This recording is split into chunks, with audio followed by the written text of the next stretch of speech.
आप लोगों को काफ़ी बुरी लगी कि उन्होंने ऐसा कुछ नहीं कहा। मेरा सिर्फ ये कहना था कि जो खान सर ने बोला है, जो उनके करोड़ों स्टूडेंट्स हैं, उनके दिमाग पर वो छाप छोड़ देंगे और फिर जो भी महिला आपके सामने उस तरह से आएगी, आप उसको ऐसा ही देखेंगे, उसके साथ बदतमीज़ी करेंगे। आजकल ज़्यादातर पब्लिक स्कूल हैं, शायद आपके घर में ही बच्चियाँ पब्लिक स्कूल में जाती होंगी। क्लास 1 से लेकर के 12 तक स्कर्ट है, कोई साड़ी या सूट नहीं है।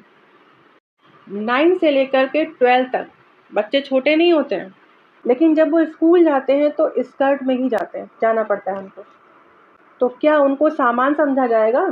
नहीं ना। जहाँ तक सम्मान देने वाली बात है, आपने मुझे कितना सम्मान दिया। मैं तो आपके सामने सूट में बैठी थी, भारतीय परिधान में बैठी हुई थी। आप लोगों ने क्या लिखा कमेंट में? उस समय आपने सम्मान देखा? नहीं देखा।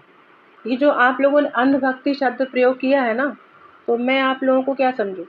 आप लोग भी तो अंधभक्ति हैं कि आप लोगों को कुछ भी दिखाई नहीं देता, कुछ भी सुनाई नहीं देता।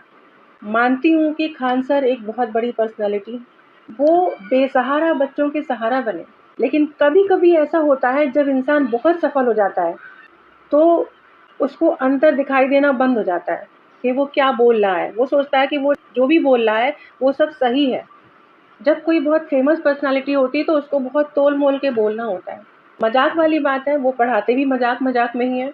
उन्होंने एक वीडियो में और भी कहा था कि लड़कियों का दिमाग नहीं होता है, उनका ऊपर दिमाग खाली होता है, इसीलिए वो उसको भरा महसूस करने के लिए लंबे बाल रखती हैं। जो लड़कियाँ आईएएस बनती हैं, पीसीएस बनती हैं, हवाई जहाज़ चला रही हैं, क्या उनके पास दिमाग नहीं है? विचार ज़रूर कीजिए इन सब बातों पर, क्योंकि बच्चे वही सीखते हैं जो टीचर बताता है। अगर उन्होंने सिर्फ सम्मान शब्द का प्रयोग किया होता, तो शायद आप ये सब चीज़ें नहीं बोलते, क्योंकि एक जो पुरुष वर्ग है, वो महिलाओं को हमेशा नीची निगाहों से ही देखता है। आपको एक संबल मिल गया महिलाओं के लिए कुछ भी बोलने के लिए। उस समय तो आप ये भी भूल गए, जिस महिला के लिए आप ये बोल रहे हैं, कमेंट डाल रहे हैं, वो आपके सामने बिल्कुल सही तरीके से बैठी हुई है, कोई गलत कपड़े नहीं पहने हुए हैं। तो इससे हमें ये मालूम चला कि आप बड़ी हस्तियों से क्या सीख रहे हैं। वो जो मजाक-मजाक में बोल जाते हैं, उसको आप अपने जीवन में आत्मसात कर रहे हैं, क्योंकि मैं फिर से वही कहूँगी, बच्चे वही सीखते हैं जो उनका टीचर सिखाता है। धन्यवाद।